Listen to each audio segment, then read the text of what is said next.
우리가 이제 함께 읽은 이 야고보서 4장에 있는 이 말씀을 통해서 하나님께서 주시는 은혜를 우리가 함께 나누기를 원합니다.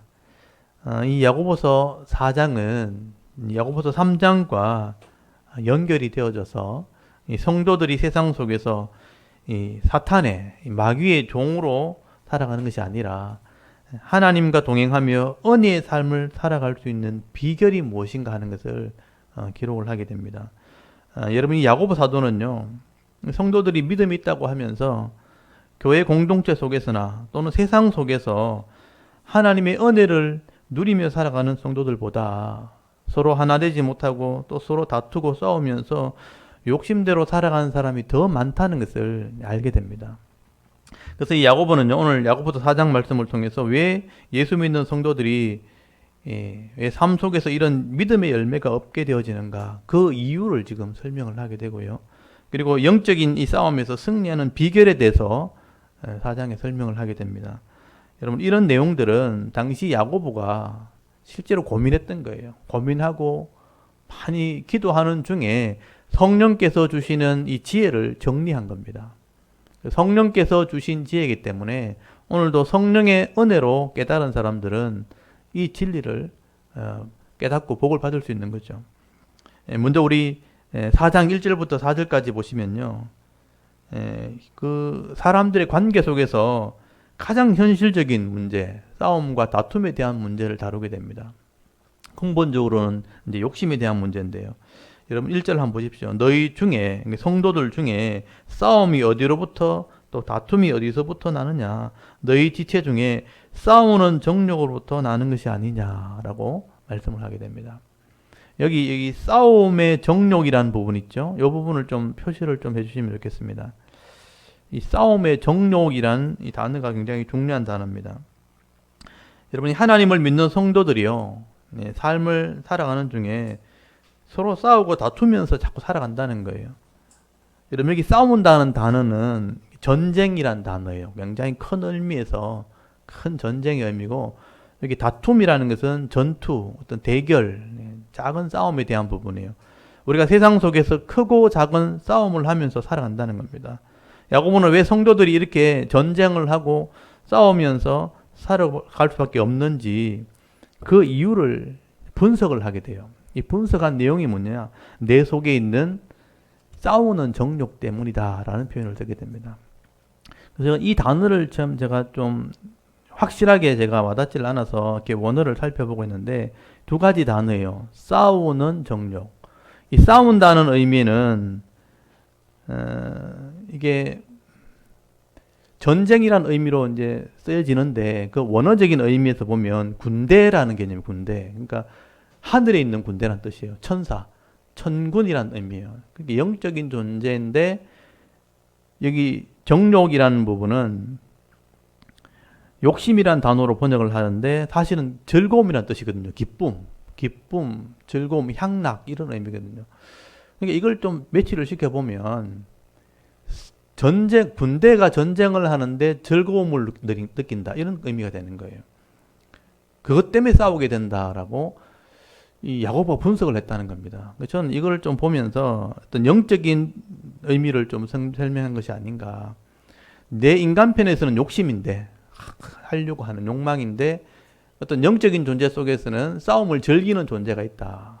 여러분, 남이 고통받는 걸 즐거워하고 다투고 나눠지는 걸 즐거워하는 사람이 누가 있겠습니까?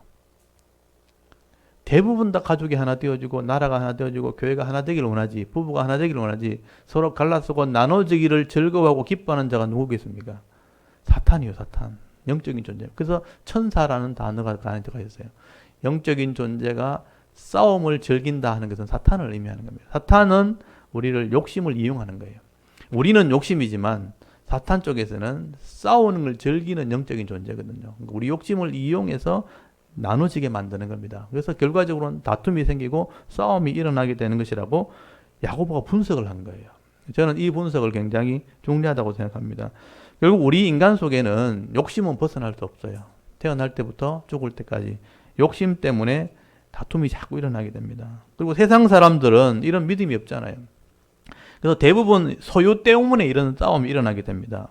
대부분 사람들은 많이 가져야 힘이 생긴다고 생각하기 때문에, 또 그것이 능력이라고 생각하기 때문에 많은 사람이 많이 가지려고 이제 경쟁을 하게 되고, 또 서로 유리한 위치를 먼저 가야 된다고 생각하는 거죠. 유리한 자리를 차지하고 유리한 자리에 가야지만 내가 많이 이길 수 있다고 생각하기 때문에 먼저 저 자리를 차지하려고 싸우게 되는 겁니다.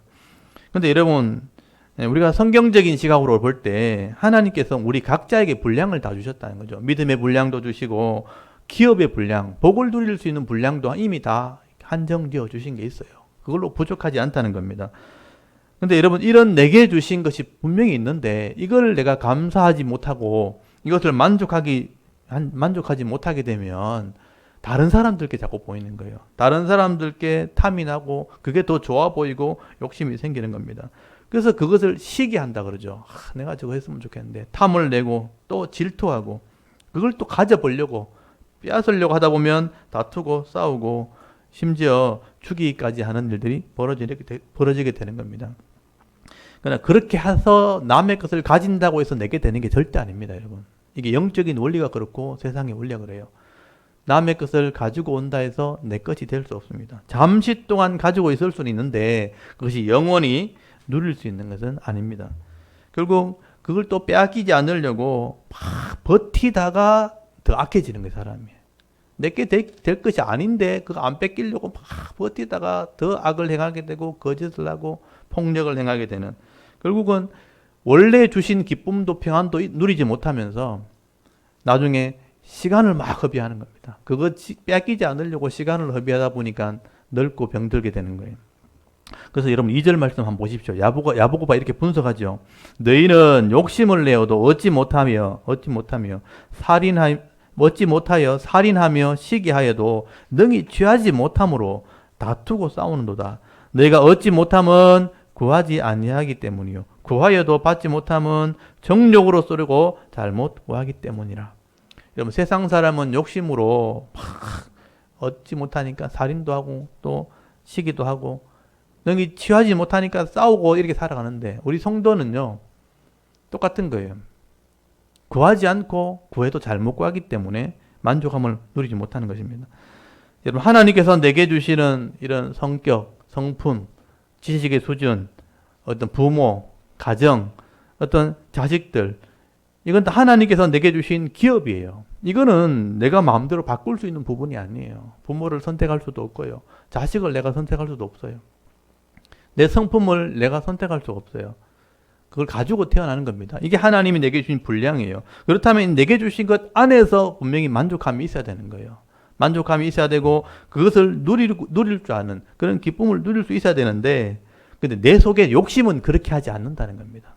인간적인 욕심은 그렇지 않아요. 내 욕심은요, 다른 사람 것을 더 가지고 싶은 거예요. 더 좋아 보이는 거예요.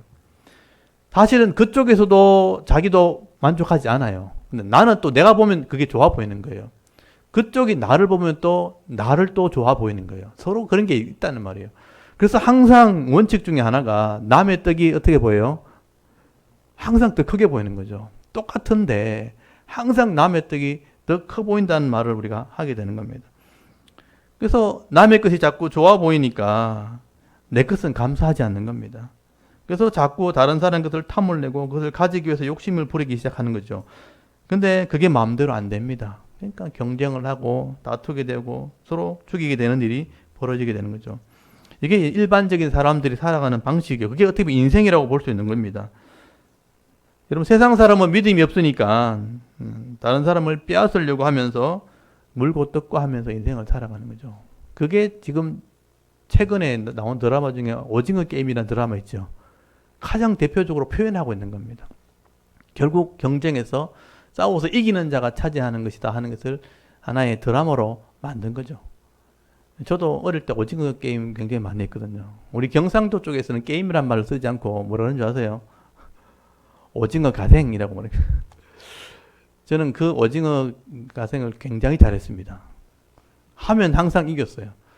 항상 이겼고 경쟁에 몸으로 하는 것은 굉장히 빨랐어요. 근데 세상의 원리가 다 그렇다는 겁니다. 이겨야 가진다. 그래서 경쟁을 하게 되는 겁니다. 그런데 여러분, 성도도 마찬가지예요. 우리가 예수를 믿는다고 하지만 하나님의 기업에 대한 그런 믿음을 가지지 않게 되어지면요, 세상 사람하고 똑같이 욕심으로 그것을 신앙으로 바꾸려고 하는 거예요. 욕심으로 구한다는 거예요. 내게 아닌데 그거 달라고 막 하나님께 간구하게 되죠. 근데 하나님께 욕심으로 한번 구해 보십시오. 하나님은 욕심으로 구하는 것은 절대로 주시지 않습니다. 성경의 원리가 그렇습니다. 더 정확하게 얘기하면 하나님께서는 욕심으로 구하는 것은 주실 수 없어요. 공의가 허락하지 않아요. 절대로 그렇게 하지 않습니다.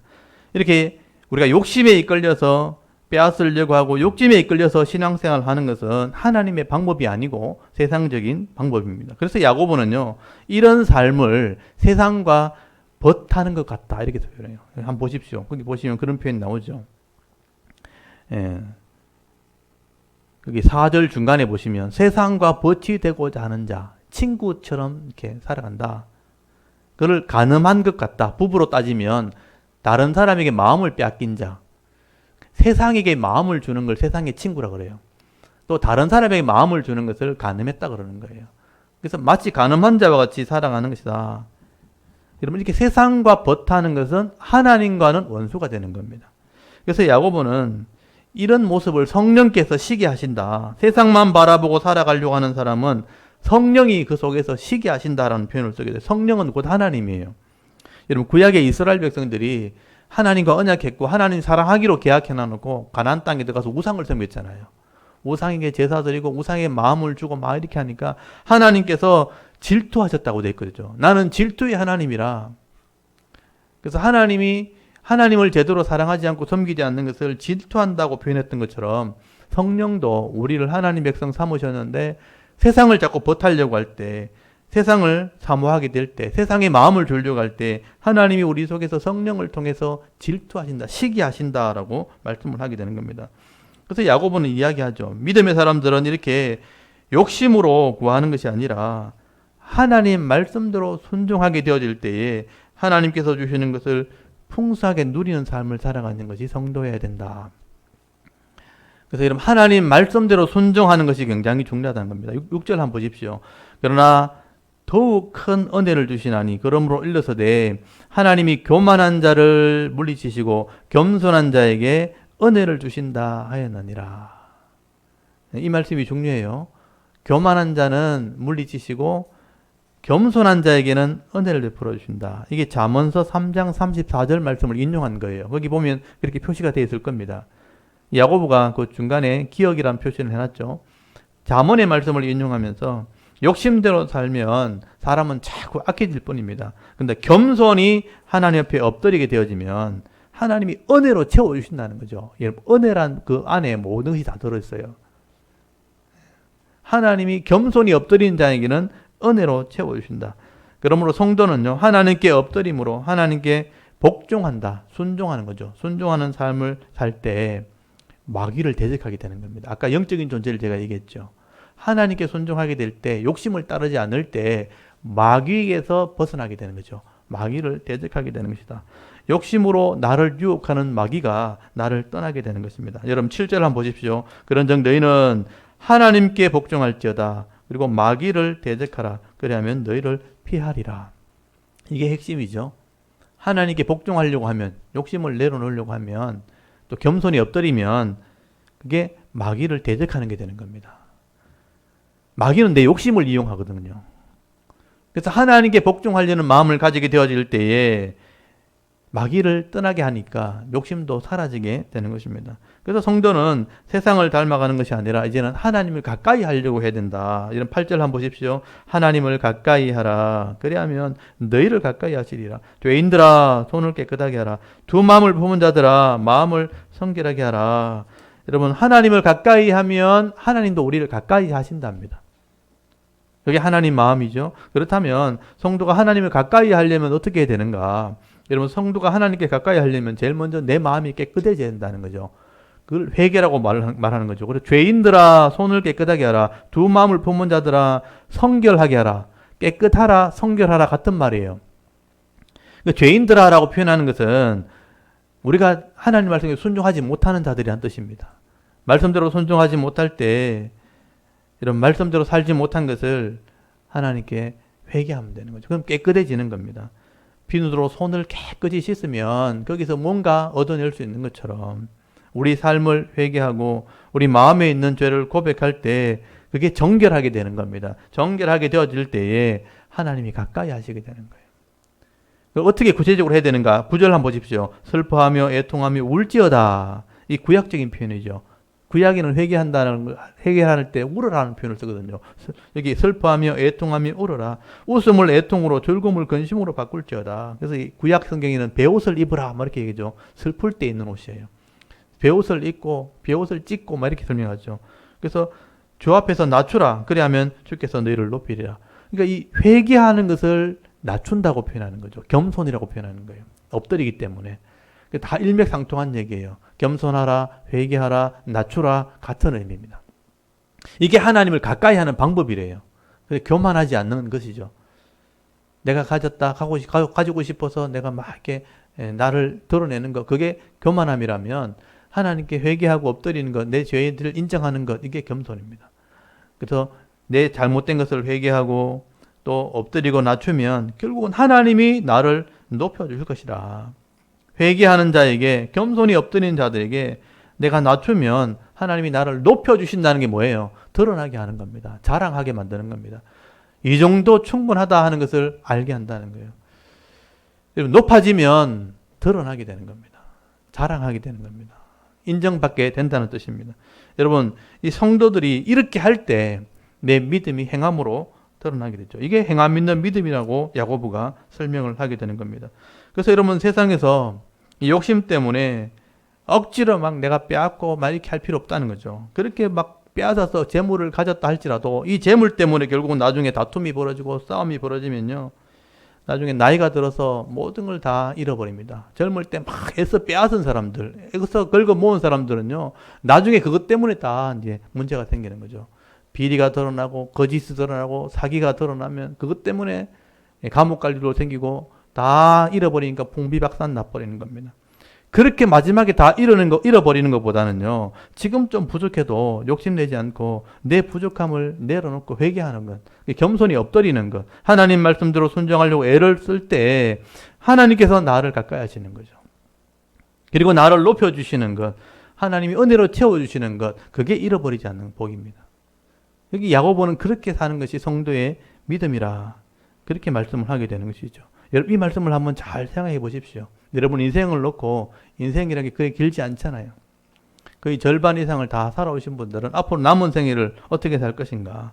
오늘 저와 여러분도 이렇게 욕심으로 또 조급하게 이렇게 세상을 따라하기보다 겸손하게 하나님께 엎드려 하나님을 가까이 하는 삶을 살아가게 되어질 때에 하나님이 베풀어 주시는 그런 은혜를 누리시면서 하나님이 높여주시는 그 복을 받아 누리면서 살아가는 그런 믿음 있는 성도들이 다 되실 수 있기를 바랍니다. 그리고 여러분 11절에 보시면 두 번째가 나옵니다. 11절에서 12절까지 두 번째 죄를 이기는 비결이 나오는데요. 형제를 비판하지 말고 또 내가 재판관이 된 것처럼 다른 사람을 정죄하지 말라는 거예요. 율법이란 법을 가지고 다른 사람이 잘못된 게 드러날 때 죄인이다, 잘못됐다 이런 식으로 판단하는 사람으로 살면 안 된다라고 말씀을 하게 됩니다. 여러분, 하나님께서는요, 우리 각 사람에게 인격을 다 주셨고요. 또 내가 스스로 모든 것을 결정할 권리를 하나님께서 각자에게 다 주셨습니다. 여러분, 누구나 하나님이 내게 주신 이 권리를 다 존중받기를 원하는 거예요. 그래서 우리는 이걸 각자에 주시는 권리를 인권이라고 그래요. 각자에게 이런 결정권이 있고 존중받을 권리가 다 있는 겁니다. 그렇다면 우리 각 사람은요, 모든 사람의 인권을 우리가 존중히 여겨야 되는 겁니다. 그 사람이 어떤 결정을 하든 간에 그 사람의 권리를 존중해야 되고 그것을 우리가 인정을 해줘야 되는 게 우리 의무라는 겁니다. 그래서 우리는 힘 있는 사람이라도 힘 없는 사람한테 함부로 말하면 안 되는 거예요. 그 사람의 의견을 존중해줘야 되는 거죠. 만약 어린아이를 할지라도 인격이 있을 때는 함부로 말해서는 안 된다는 겁니다. 존중히 여겨줘야 되는 겁니다. 이게 하나님의 뜻이고 세상의 사람들의 원리라, 원칙이라는 겁니다. 그런데 우리가 이런 믿음이 없어버리면, 이런 존중함이 없어버리면 내가 하나님의 자리에 선 것처럼 다른 사람을 함부로 말해버리는 거죠. 그래서 저 사람은 죄가 있다 없다 내가 막 판단해버리는 거예요. 저 사람이 하는 게 옳다 잘못됐다 그렇게 행동을 해버리는 겁니다. 이건 하나님을 무시하는 행동이 될 수 있다는 것이죠.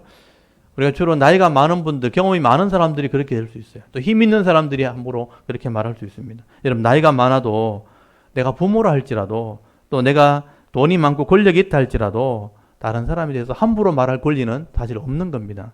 그래서 여러분 12절 말씀 한번 보십시오. 입법자, 법을 세우신 자와 재판관, 심판하시는 분은 오직 한 분이시니 능히 구원하시기도 하고 멸하기도 하시느니라. 하나님이죠. 너는 누구기에 이웃을 판단하냐? 너는 사람인데 왜 이웃을 함부로 판단하냐? 왜 재판하느냐? 그렇게 말을 합니다. 여러분, 야고보는 법을 세운 분이 하나님이에요. 그 하나님의 법에서 이 땅의 모든 법이 나온 겁니다. 이 법대로 재판하시는 분도 판단하시는 분도 하나님이시라고 말씀을 합니다. 그렇기 때문에 이 사람을 판단하고 정죄하는 것은 여러분 하나님의 고유 권한입니다. 구원하시고 재판하시는 분. 이 땅에서는 하나님 법을 이제 주관하는 법관을 세우셔가지고 임시로 사람을 재판하는 것뿐이에요. 실제로 마지막 최종 판결하실 분은 하나님이십니다.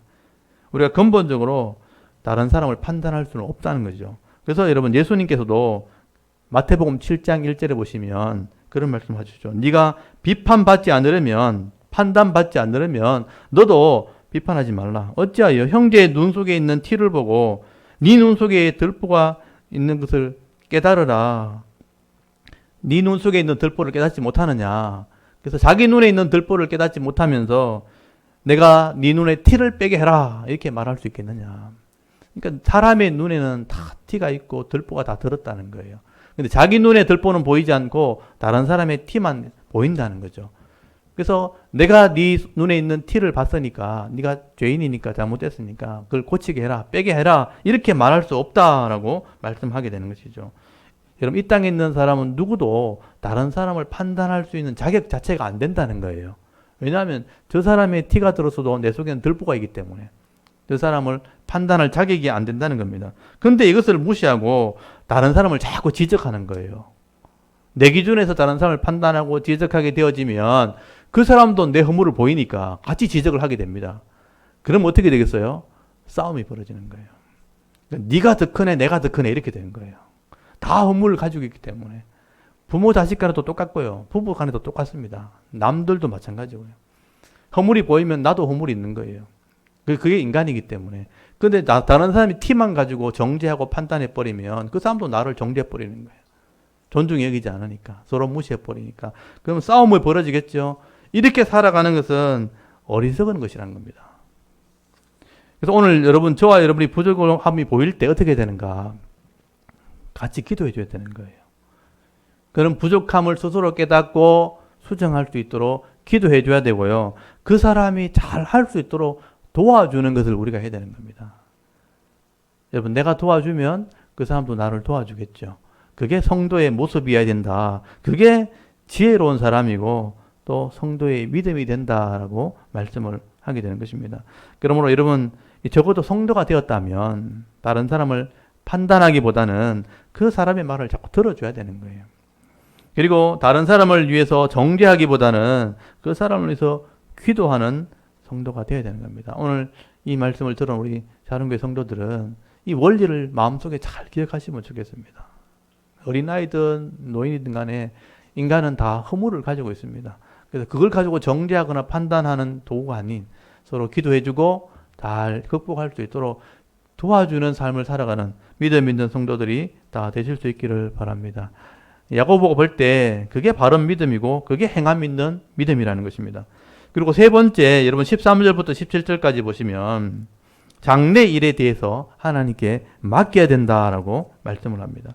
여러분 13절 말씀에 보시면요. 어떤 사람이 교만하게 이런 말을 해요. 내가 어떤 도시에 가서 1년 동안 장사를 해서 큰 이익을 보리라. 그렇게 내일을 장담합니다. 미래를 장담하는 사람이 있었다는 거예요. 이게 긍정적으로 보면 꿈이라고 하고 비전이라고 하지만 사실 욕심을 얘기하는 겁니다. 자기가 장래를 장담한다는 거예요. 그러나 우리 사람들은요. 내일 일을 알지 못하는 존재들입니다. 내일이 아니고 이런 1시간 뒤의 일도 사실은 우리는 장담할 수가 없는 거죠. 잠언서 27장 1절 말씀, 유명한 말씀입니다. 너는 내일 일을 자랑하지 말라. 하루 동안에 무슨 일이 날는지 네가 알 수 없음이라. 분명히 그렇게 말씀이 되어 있어요. 제가 이 운전을 하면서 제가 처음 교통사고를 이렇게 당한 적이 있어요. 냈다고 해야 되나 당했다고 해야 되나 참 애매한데 처음 제가 차를 탄 게 티코라는 차였거든요. 티코 기억나시죠? 각설탕처럼 생긴 차. 이렇게 커브 돌면 손을 짚고 돌아야 되는 그 티코를 처음 샀으니까 얼마나 신이 나요. 그래서 막 보험성을 틀어놓고 막 신나게 막 달려가는 거예요. 근데 신호대에 딱 대기해서 거기가 비보라는 신호가 딱 있는 거예요. 저는 그게 참 처음이니까 뭔지 몰랐어요. 배우긴 배웠는데 실제로는 처음 봤으니까. 그래서 앞에 같이 서 있는 차 반대편에 있는 그 운전하시는 분이 제보고 빨리 지나가라는 거예요. 가라 하니까 저는 가야 되는 것보다 싶어서 좌회전을 해서 넘어갔거든요. 좌회전을 하고 한참 가다 보니까 좀 이상해. 백미러를 또 보니까 뒤에 뭐 자빠져 있는 거예요. 저는 박은지도 몰랐어요. 짜장면 배달하는 오토바이가 제가 좌회전 하는데 그 사이를 이제 달려와서니 정확하게 옆에를 봤던 거예요. 받고 차가 하도 작으니까 넘어가가지고 뒤쪽반에 짜장면 다 흘리고 뭐 이렇게 하는 거예요. 저는 나중에 백미러 보고 와가지고 보니까 엎어져 있더라고요. 다행히 다치지 않았고, 그래서 이제 경찰서 신고하고 이렇게 처리를 해드렸는데, 처음 사고를 당해가지고, 운전하고 처음 사고를 당하니까 얼마나 겁이 나겠어요. 막 손발이 막 돌돌 떨리고, 무릎에 힘이 빠지고 말했더라고요. 집에 와가지고, 왜 이렇게 되었나 하고 성경을 딱 폈거든요. 딱 폈는데, 그 성경에 제일 먼저 보인 게 27장 1절 말씀이에요. 잠언서 27장 1절. 너는 내일 일을 자랑하지 말라. 오늘 하루 동안에 무슨 일이 날란지 네가 알 수 없습니다. 신나게 찬양하면서 노래 부르고 가다가 이런 일이 생길지 어떻게 알았겠어요. 한 인생을 내가 크게 망가뜨릴 뻔했단 말이에요. 다행히 다치지 않아서 잘 보험 처리해드리고 해서 끝났지만 하루 동안에 무슨 일이 날지 모른다는 그때 교훈을 제가 아직도 기억을 하고 있습니다. 그래서 절대 내일은 자랑하는 게 아니다. 5분 뒤에 일어날 일도 우리는 몰라요. 사고가 어떻게 날지, 또 어떤 일이 벌어질지, 어떤 재난이 임할지 우리는 알 수 없습니다. 그래서 내일을 장담하는 게 아니죠. 이게 다 거꾸로 얘기하면 오늘 현재가 중요하다는 의미가 되는 거예요. 내일을 자랑하는 게 아니고 오늘 현재가 중요하다. 그죠? 우리가 비전도 가지고 꿈도 가져야 되겠지만 이게 중요한 거예요. 꿈만 가지고 있으면 안 된다는 거예요. 현재를 가지고 있으면서 꿈을 가지고 있어야 되는 거예요. 그래서 오늘 현재를 놓치지 않는 상태에서 성실하게 사는 사람이 내일도 복을 받을 수 있는 겁니다. 오늘 복을 잃어버리지 않아야 내일도 복을 받는 거예요. 그래서 내일만 자랑하는 그 욕심을 얘기하는 겁니다. 여러분 14절 한번 보십시오. 14절에 내일 일을 너희가 알지 못하는도다. 너희 생명이 무엇이냐? 너희는 잠깐 보이다가 없어지는 안개니라. 내가 도리어 말하기를 주의 뜻이면 우리가 살기도 하고 이것이나 저것을 하리라 할 것이거늘 이라고 말씀을 하고 있죠. 여러분 우리가 생명을 주신 분이 하나님이라는 것을 잊어버리면 안 된다는 거죠. 이 땅에 건강하게 살게 하신 분도 하나님이십니다. 그렇다면 오늘 이 하루를 살면서 내일 일을 자랑하기보다는 주의 뜻이 무엇인가? 주의 뜻이 무엇인가? 이걸 깨달아서 오늘 내게 주어진 사명을 감당할 수 있도록 기도하면서 살아가는 게 우리의 삶이라는 겁니다. 그렇기 때문에 허탄한 것이나 내일 일을 자랑하기보다는요, 내가 지금 할 수 있는 선한 삶, 내가 지금 할 수 있는 거룩한 삶을 성실하게 살아가는 것이 우리가 해야 될 일이라는 거예요. 만약 내일 일을 자랑하고 장담하면서요, 오늘 할 일을 내가 제대로 하지 않는다면 그건 어리석은 삶을 사는 것입니다. 또 그게 바로 하나님 앞에 죄라는 거예요. 이게 무서운 겁니다. 내일 일을 자랑하면서 내일 해야지 하면서 오늘 할 걸 안 하잖아요. 그게 죄가 된다는 거예요. 17절 말씀 한번 보십시오. 그러므로 사람이 선을 행할 줄 알고도 행하지 아니하면 죄니라. 이게 오늘 하는 선을 얘기하는 거예요. 오늘 내게 주어진 선을 행하지 않으면서 내일을 장담하고 있는 사람은 그건 죄를 짓는 것이라. 다른 말로 하면요, 오늘 할 일을 내가 하지 않는 게 죄예요. 오늘 할 일을 하지 않으면서 내일을 기대하는 것은 그건 죄라는 것입니다. 오늘 우리 각자에게 다 이 몫이 다 있다. 오늘 내가 먹을 양식이 있는 것처럼 오늘 하루 먹을 양식이 있잖아요, 여러분. 아침, 점심, 저녁 오늘 우리가 먹을 몫이에요. 그걸 다 먹어야 되는 것처럼 오늘 내가 순종해야 될 말씀이 다 있는 거예요. 각자에게 다 있습니다. 오늘 내가 행할 몫이 있어요.